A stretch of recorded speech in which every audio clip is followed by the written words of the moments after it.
ಕಲಬುರಗಿ ಲೋಕಸಭಾ ಚುನಾವಣೆಗೆ ಸಂಬಂಧಪಟ್ಟಂತೆ ಈ ಬಾರಿ ಲೋಕಸಭಾ ಚುನಾವಣೆಯಲ್ಲಿ ಸ್ಪರ್ಧೆ ಮಾಡ್ತಿರುವ ಅಭ್ಯರ್ಥಿಯ ನಾಮಪತ್ರ ವಿಚಾರವಾಗಿ ಒಂದಷ್ಟು ವಿಷಯ ಲಭ್ಯವಾಗ್ತಾ ಇದೆ. ನಾಮಪತ್ರ ತಿರಸ್ಕಾರ ರದ್ದಾಗಿರುವಂಥದ್ದು ಏಕಸದಸ್ಯ ಪೀಠದ ಆದೇಶವನ್ನು ಪ್ರಶ್ನಿಸಿ ವಿಭಾಗೀಯ ಪೀಠಕ್ಕೆ ಮೇಲ್ಮನವಿಯನ್ನು ಸಲ್ಲಿಸಲಾಗಿರುತ್ತೆ.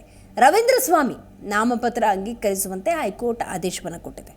ತಡರಾತ್ರಿ ಅರ್ಜಿ ವಿಚಾರಣೆಯನ್ನು ನಡೆಸಿದ ಹೈಕೋರ್ಟ್ ಈ ಆದೇಶವನ್ನು ಹೊರಡಿಸಿದೆ.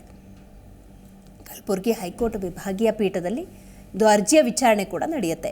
ನ್ಯಾಯಮೂರ್ತಿ HT ನರೇಂದ್ರ ಪ್ರಸಾದ್, ನ್ಯಾಯಮೂರ್ತಿ KV ಅರವಿಂದ್ರ ಪೀಠದಲ್ಲಿ ವಿಚಾರಣೆ. ಆಯೋಗದ ಪರ ಹಿರಿಯ ವಕೀಲರು KN ಫಣೀಂದ್ರ ಅವರಿಂದ ವಾದ ಮಂಡನೆ. ನೋಡಿ, ಕಲಬುರಗಿ ಲೋಕಸಭಾ ಅಭ್ಯರ್ಥಿ ನಾಮಪತ್ರ ತಿರಸ್ಕಾರ ರದ್ದು ವಿಚಾರಕ್ಕೆ ಸಂಬಂಧಪಟ್ಟಂತೆ ಏಕಸದಸ್ಯ ಪೀಠದ ಆದೇಶವನ್ನು ಪ್ರಶ್ನಿಸಿ ವಿಭಾಗೀಯ ಪೀಠಕ್ಕೆ ಮೇಲ್ಮನವಿಯನ್ನು ಸಲ್ಲಿಸಲಾಗಿತ್ತು.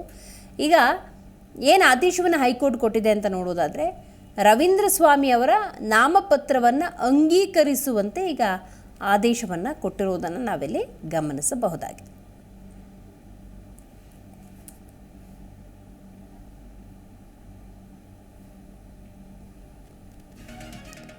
ನೋಡಿ, ಲೋಕಸಭಾ ಚುನಾವಣೆ ಉಮೇದುವಾರಿಕೆ ತಿರಸ್ಕಾರವನ್ನು ಪ್ರಶ್ನಿಸಿ ಅಭ್ಯರ್ಥಿ ಸಲ್ಲಿಸಿದಂತಹ ಅರ್ಜಿ ಅದು.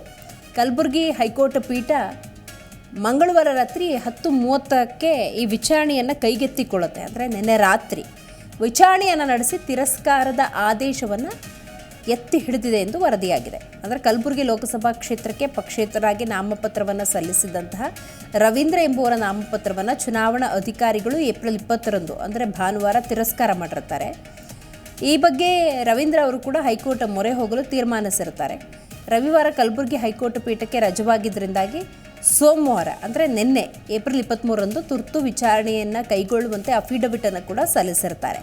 ಪ್ರಕರಣವನ್ನು ಏಪ್ರಿಲ್ 23ರಂದು ಮಂಗಳವಾರ ಸಂಜೆ 4 ಗಂಟೆಗೆ ವಿಚಾರಣೆಯನ್ನು ಕೈಗೆತ್ತಿಕೊಳ್ಳಲಾಗುತ್ತೆ. ನ್ಯಾಯಾಲಯ ಕಲಬುರಗಿ ಹೈಕೋರ್ಟ್ ಪೀಠದ ಏಕಸದಸ್ಯ ಪೀಠ ನಾಮಪತ್ರವನ್ನು ಅಂಗೀಕರಿಸುವಂತೆ ಚುನಾವಣಾ ಆಯೋಗಕ್ಕೆ ಆದೇಶವನ್ನು ನೀಡಿತ್ತು. ಈ ಆದೇಶವನ್ನು ಪ್ರಶ್ನಿಸಿ ಚುನಾವಣಾ ಆಯೋಗ ಕಲಬುರಗಿ ಹೈಕೋರ್ಟ್ ಪೀಠದ ದ್ವಿಸದಸ್ಯ ಪೀಠಕ್ಕೆ ಮೇಲ್ಮನವಿಯನ್ನು ಸಲ್ಲಿಸಿರುತ್ತೆ. ಹಾಗಾಗಿ ಮಂಗಳವಾರ 10:30ರ ಸುಮಾರಿಗೆ ವಿಚಾರಣೆಯನ್ನು ನ್ಯಾಯಾಲಯ ಕೈಗೆತ್ತಿಕೊಳ್ಳುತ್ತೆ. ಹಾಗಾಗಿ ಇದಕ್ಕೆ ಸಂಬಂಧಪಟ್ಟಂತೆ ಏನು ಆದೇಶ ಬಂದಿದೆ ಅಂತ ನೋಡೋದಾದರೆ, ರವೀಂದ್ರ ಸ್ವಾಮಿ ನಾಮಪತ್ರ ಅಂಗೀಕರಿಸುವಂತೆ ಹೈಕೋರ್ಟ್ ಆದೇಶವನ್ನು ನೀಡಿದೆ.